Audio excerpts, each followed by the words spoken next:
up, global tourism is a trillion-dollar industry, but one that often demands too much from destination countries. People care, but the main thing they want from a holiday is a brilliant holiday. A look at how visitors contribute to local economies, but just as important, what they leave behind. That is probably one of the biggest challenges we've confronted while we've been taking part in this sort of debate about sustainable tourism. This is Just 2 Degrees on TRT World.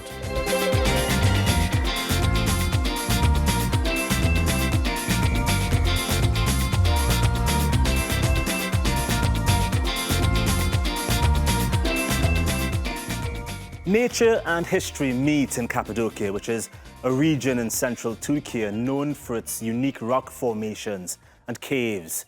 These structures that look very much like chimneys are estimated to have been created some 60 million years ago when nearby volcanoes erupted and wind and rain eroded the lava and ash over millions of years. More than 4 million people visited Cappadocia in 2022, and tourist figures are expected to increase this year. While officials there say there was considerable environment planning to avoid damage to existing structures and ecosystems, Cappadocia's popularity does raise the question, what impact do all these people have on the area? But before we explore all that's bad about the tourism sector's impact on the environment, a lot of good things can be said about how tourism benefits urban and suburban communities. Here's a look at how this sector drives economies. Business or pleasure?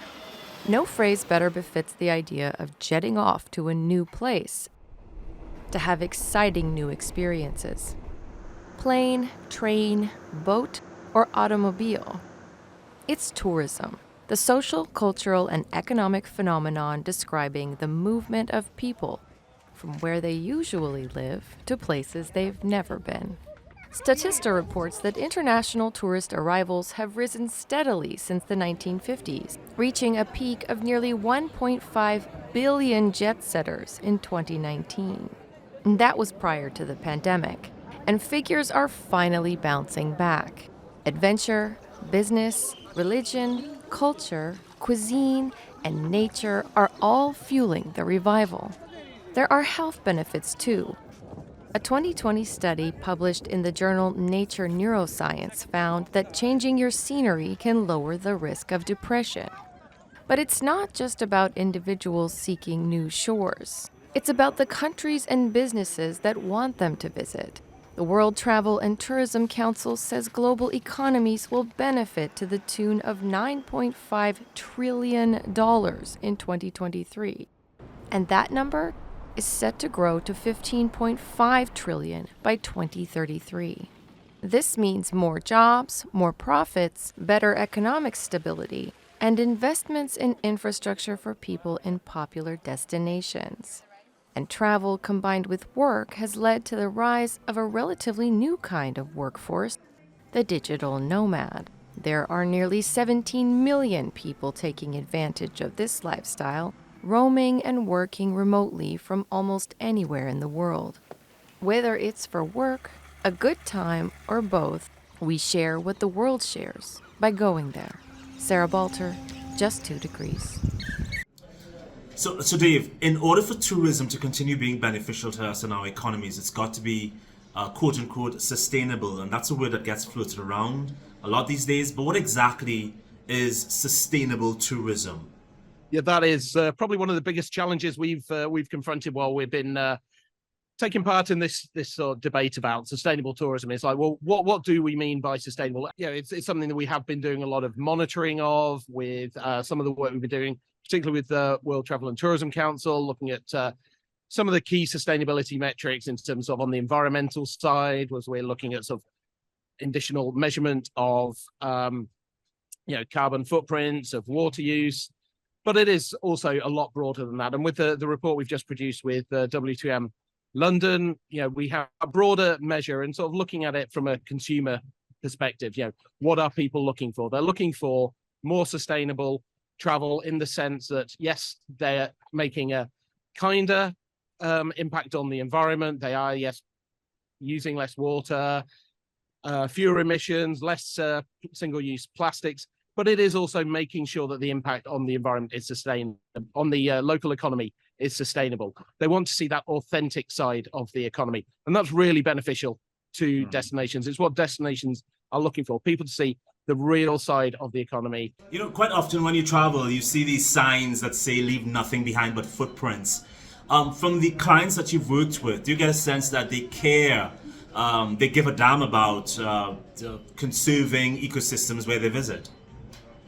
Increasingly, yes, we are seeing that. This is part of the emerging trend that people really want to understand that local economy, that local environment. They want to, meet the real people, eat the real food, see the real side of that environment. And as you sort of understand the destination a lot better, then you start to care for it. So yeah, we are really seeing people, starting to care for it, and it's a process. There's going to be, we're not 100% there, and there's going to need to be a lot more engagement between destinations and consumers. But it's certainly one of the key emerging trends we're seeing in our latest report.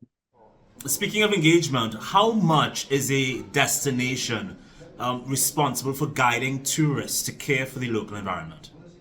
They're part of the overall ecosystem, so it's responsible for everyone involved in tourism to take that responsibility. So yes, destinations are absolutely key as being in charge of the destination management. We're seeing much more of a move towards destination management than just marketing from a lot of DMOs, whether it's the airlines, the hotels, the restaurants, the taxi drivers as well. Everyone needs to be part of that overall conversation to really a great goal that everyone wants of sustainable travel and a sector that sort of benefits everybody. As it stands, around 8% of global greenhouse gas emissions are due to the tourism sector. And experts say that figure could rise to 13% by the year 2025. But if the industry does not adopt climate-friendly solutions, how we holiday threatens to upend the very activity we love, and more crucially, the destination's natural environment. It's one of the terrible ironies of the climate crisis. Some of the most beautiful and popular places in the world are also the most vulnerable. And the future of the tourism industry is inextricably linked to protecting our planet. Let's break down how tourism poses a major threat to our environment. Overcrowding can cause congestion and pollution and increase the carbon emissions in an area. Tourism also can impact fragile environments. Elevated land use erodes soil, with the damage changing the characteristics of a place. Tourists also increase the amount of waste and sewage in an area, and they add more pressure on water systems, in some cases restricting access to drinking water for locals. These pressures are known as over-tourism. Over-tourism can put a lot of pressure on destinations' natural, physical, economic, and socio-cultural environment. Some examples include overcrowding in beaches, snow mountains, hiking trails, long lines at entertainment sites or historical sites, museums, or even restaurants, congestion and traffic. Tourism places an enormous burden on local land use, increases habitat loss, and can threaten endangered species. During the pandemic, carbon emissions plummeted, and some animals known for keeping a low profile were often seen in the open. Now that lockdowns are over, there's talk about sustainability and how it needs to be embedded in tourism. Od ostalih kampov se razlikujemo po tem, da zagotavljamo vsem gostom individualni pristop ter sledimo ekološkim principom, ločeno zbiranje odpadkov in življenje na minimumu. Skratka, ljudem hočemo pokazati, da se tudi na minimumu da živeti odlično in uživati. But there are certain activities that are simply irreconcilable with an environmentally focused tourism sector. Passengers on cruise ships generate thousands of gallons of sewage wastewater, which pollutes our seas and oceans. And the UN's Environment Program forecasts we could see a 251% increase in solid waste production due to tourism if countries do not adopt more sustainable practices to address the waste issue. But there is movement towards reining in over-tourism and industries generating massive amounts of waste.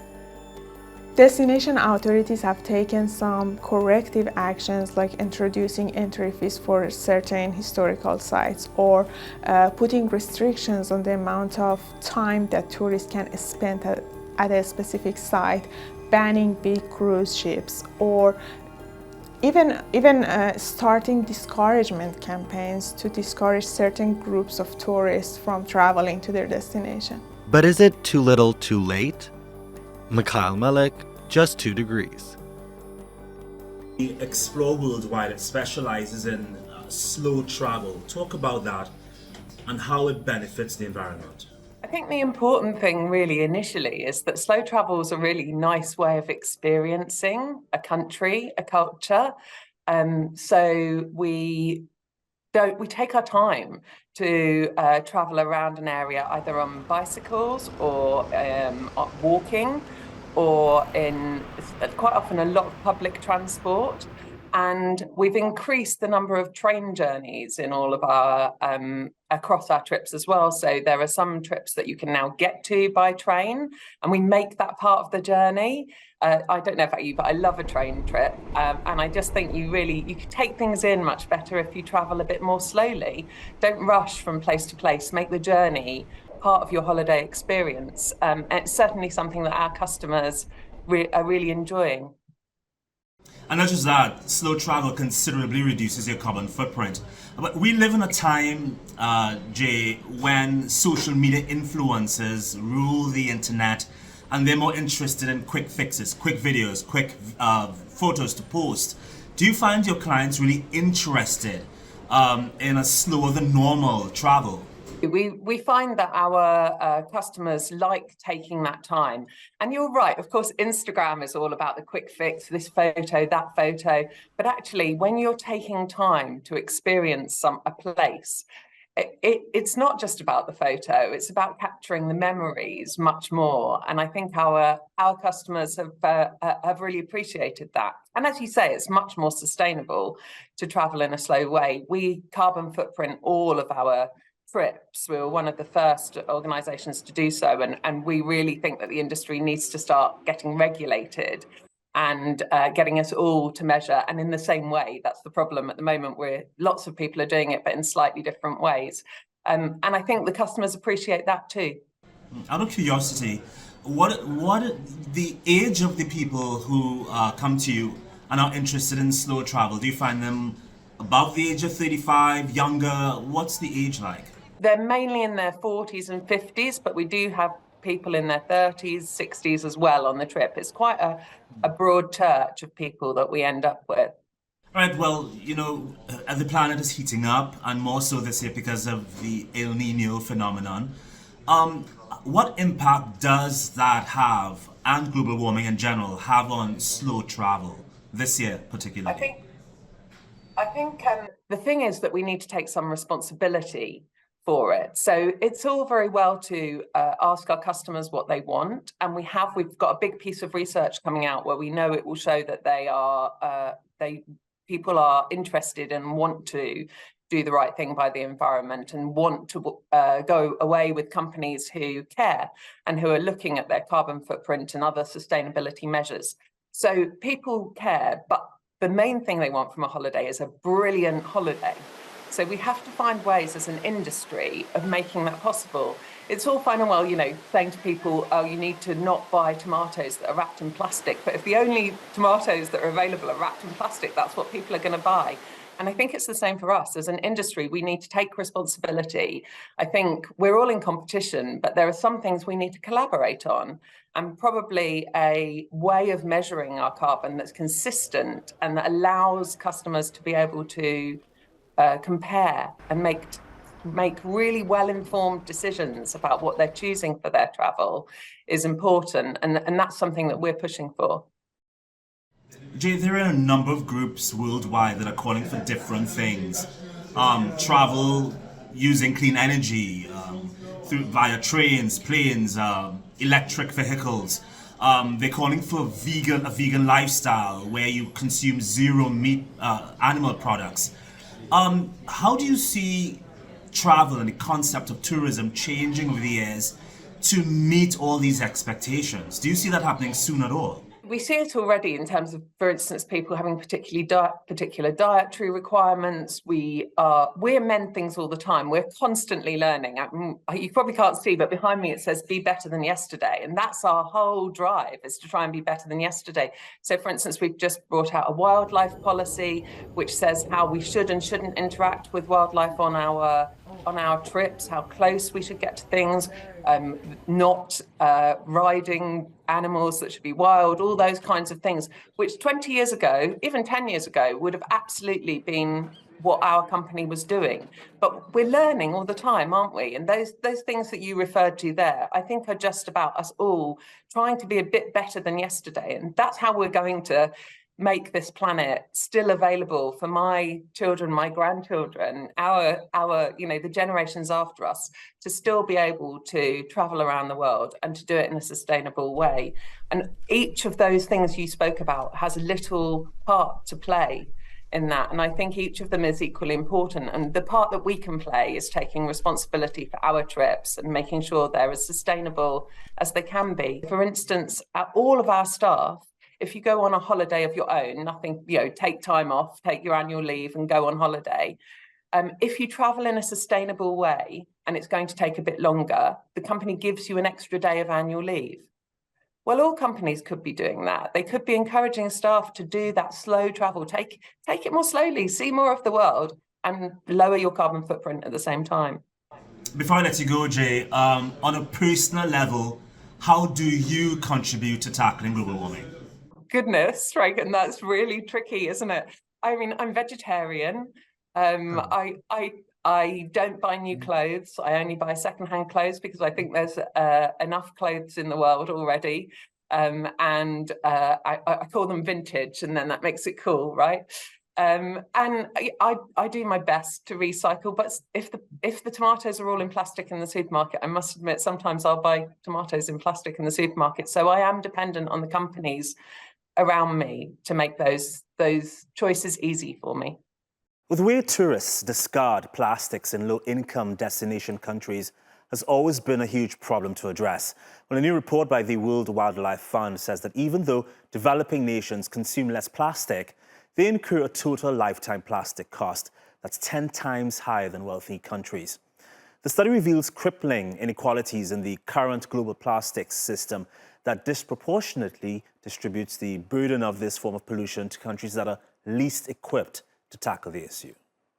The impacts of plastic pollution in low and middle income countries are much larger than what we experience in high income countries. Impacts from air pollution related to the working conditions, related to the environmental impacts and ecosystem impacts of plastic pollution. And then that comes from the fact that low and middle income countries have very little influence of the whole plastics life cycle, which products are produced, etc., and end up being very much at the receiving end of the problem with a huge plastic flow of plastic waste that is almost impossible to control. Interesting. So how exactly were you guys able to calculate the true cost of plastic? The true cost of plastic is based on available data on the known costs of all the different steps in the plastics life cycle. So it's important to note that it doesn't include all impacts of plastics. So the total picture is likely to be even grimmer. But it's based on data from 2019, and it's a combination of the production costs, the calculated costs of the environmental impacts, greenhouse gas emission costs, etc. How much grimmer do you think things really are if your report is just based on known data? Well, that's what we don't know, but we know that plastic pollution is identified in all ecosystems on the planet. We know that it is causing huge health impacts that is sometimes difficult to estimate the total cost of for example, from the open burning of plastics that is causing air pollution or the plastic pollution of drinking water, for example. Talk about the structural inequities that reinforce this plastic system. Yeah, it's we are in a situation where we are fundamentally lacking global rules and regulations to stop plastic pollution. That means that low and middle income countries, most of them, those who don't have a large plastic production themselves, are put in a situation with no influence over the decision on which plastic products are being produced in the world. How are they designed? Are they made for being reused or recycled, or are they just made for being thrown away and become a waste problem at the end of life? That means that low and middle income countries are put in a situation where it is impossible to control the large flow of plastic waste, where they are paying huge costs to try to deal with it, but importantly are paying then the price for the impacts. That means that what is needed is to really rebalance that system and create a new global regulatory system with global regulations such as global product bans and phase-outs, with product design standards for all plastics, with measures all along the value chain that would lead to a reduction of plastic use and plastic pollution. And that is really the opportunity that is coming now with a new treaty on plastic pollution, if that is strong enough and if that is including the measures needed, and if that is supported by sufficient financial support for implementation in low and middle income countries. So then how close do you think we are to having a global approach to this problem? I am encouraged by the fact that a majority of the states in the world already have expressed in these negotiations that they want to see a plastic pollution treaty that includes all these binding measures throughout the life cycle and can really help us phase out most problematic plastics at the global scale and set the new standards for all plastics being produced. Of course, it will be hard. There's 1 year left of the negotiations on a new plastic pollution treaty. And of course, there are economic interests based on the current system that also needs to be taken care of. So it will be tough negotiations, but the fact that we're already at the stage where most countries in the world are calling for this, that gives me hope. Last question, and it's a personal one, Eirik. How do you, on a personal level, contribute to tackling the global plastics problem? I try to do my best to consume less plastic in my life, and then I try my best to also get my voice heard among the leaders in my community, in my country, and put my voice forward to leaders globally as well. And we in WWF have a campaign where citizens can vote for the treaty that they want to see, and that's one of many ways to get your voice heard among decision makers. Here's an interesting project in which visitors go sightseeing and leave no plastics behind, but that's only because the destination isn't on this planet. On this hill in Rio de Janeiro, Brazil, the Vango Observatory gives tourists a glimpse into outer space. Astrotourism is becoming increasingly popular. Here, people are shown the stars that make up Orion's belt and the imaginary line called the ecliptic, where planets move along the constellations.